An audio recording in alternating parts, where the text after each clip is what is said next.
Ini sudah keterlaluan pemirsa, dan ini tidak bisa ditolerir lagi. Baru-baru ini ada berita dari Detikcom bahwa Anies Baswedan datang ke sebuah pemakaman, dan di sana ya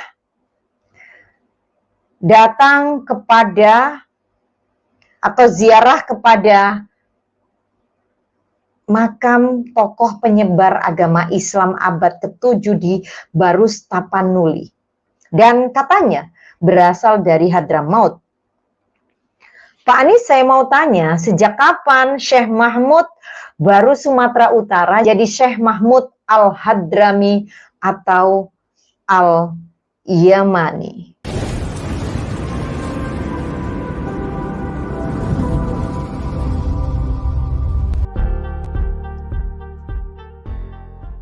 Assalamualaikum warahmatullahi wabarakatuh. Salam Om Swastiastu, Namo Buddhaya, salam kebajikan, Rahayu. Jumpa lagi bersama saya Lulu Sehan, tentunya masih di Putri Mojopahit dengan edukasi sederhana namun menggigit. Ya sahabatku semuanya, beberapa waktu kemarin ya saya mendapatkan sebuah berita di media online. Nah di sini pemirsa, Detik News. Ziarah ke makam Syekh Mahmud Hadramaut, Anies refleksi diri, dan akhirnya menjadi kontroversi. Sahabat-sahabatku semuanya, ini adalah makam dari Syekh Mahmud ya.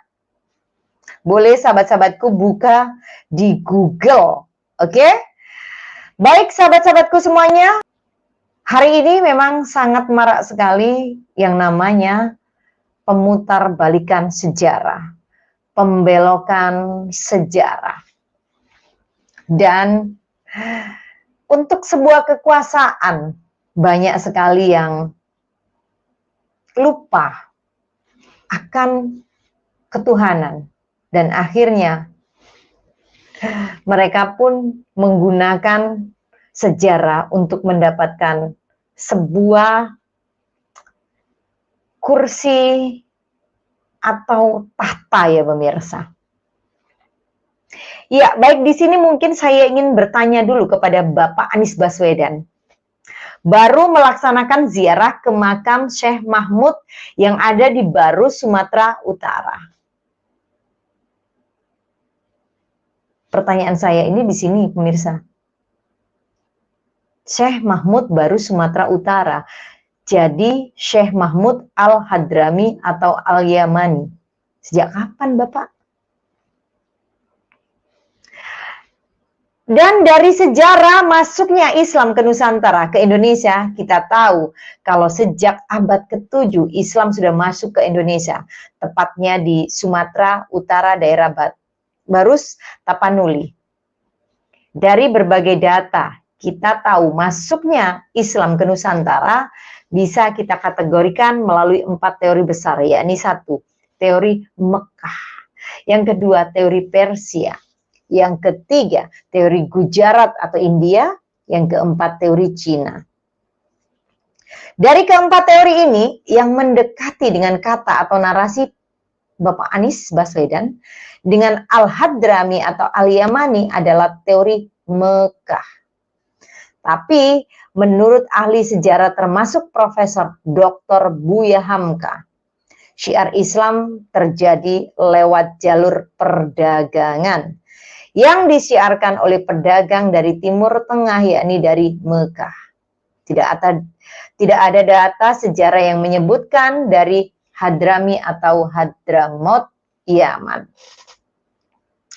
Jadi tokoh syiar Islam pertama yang masuk ke daerah Barus itu orang dari Mekah, Persia, Gujarat atau India, atau dari Cina. Menurut data histori, yang pasti bukan dari Hadrami atau Hadramaut, Yaman.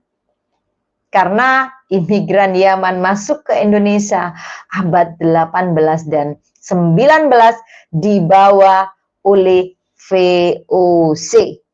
Ya, perlu diingat dan ditekankan di situ pemirsa. Jadi pertanyaannya, sejak kapan nama dari Syekh Mahmud yang makamnya ada di Barus Tapanuli, Sumatera Utara, mendapat tambahan nama embel-embel Al-Hadrami atau Al-Yamani? Menurut saya ya, sebaiknya secepatnya mungkin Bapak Anies Baswedan mengklarifikasi perkataan itu, atau paling tidak menunjukkan data historis bahwa yang makamnya di Barus, Sumatera Utara berasal dari Hadramaut, Yaman. Ya, tunjukkan data kalau memang dari sana. Dan tolong ya Pak ya, bila perlu secepat mungkin klarifikasinya. Karena ini masalah sejarah dan masyarakat harus tahu itu. Masalah sejarah masuknya Islam Nusantara ke Indonesia, pemirsa. Ya, termasuk status makam tokoh Syekh Mahmud yang ada di Barus Tapanuli, Sumatera Utara. Jangan sampai dibiarkan pembelokan sejarah. Ini pengklaiman makam tokoh sebagai manusia yang berasal dari Hadramaut, Yaman. Ya, sebaiknya Pak Anies Baswedan berbicara berdasarkan data dan fakta. Dan data historis yang menjelaskan kalau Syekh Mahmud Barus itu memang keturunan Arab Yaman. Khususnya dari daerah Hadramaut. Penting itu. Jangan mau jadi pemimpin, malah membelokkan sejarah. Ya karena sebenarnya sih yang sebelah ono karena pembelokan sejarah diemin baik gitu. Jadinya kan nular ke yang lain. Secara kan darahnya berbau-bau sama gitu. Dan sahabatku semuanya, kepada yang terhormat Bapak Anies Baswedan, segeralah Anda klarifikasi. Secepatnya kalau perlu. Dan harapan kami sebagai masyarakat Anda berbicara berdasarkan data sejarah sesuai dengan data, fakta, dan kebenaran. Itu saja dari Putri Mojopahit. Dan sahabat-sahabatku semuanya, terima kasih atas waktunya, mudah-mudahan bermanfaat dan ini adalah pembelokan sejarah yang harus kita counter. Hai kalian, mana yang teriak-teriak tentang perjuangan pelurusan sejarah? Nih, Pak Anies Baswedan membuat cerita baru tentang makam. Ayo, di mana kalian? Suarakan. Ya, terima kasih sahabat-sahabatku semuanya dan akhir kata, wabillahi taufiq walhidayah waridwal inayah. Wassalamualaikum warahmatullahi wabarakatuh. Satset, tastes, oke, salam 3 jari.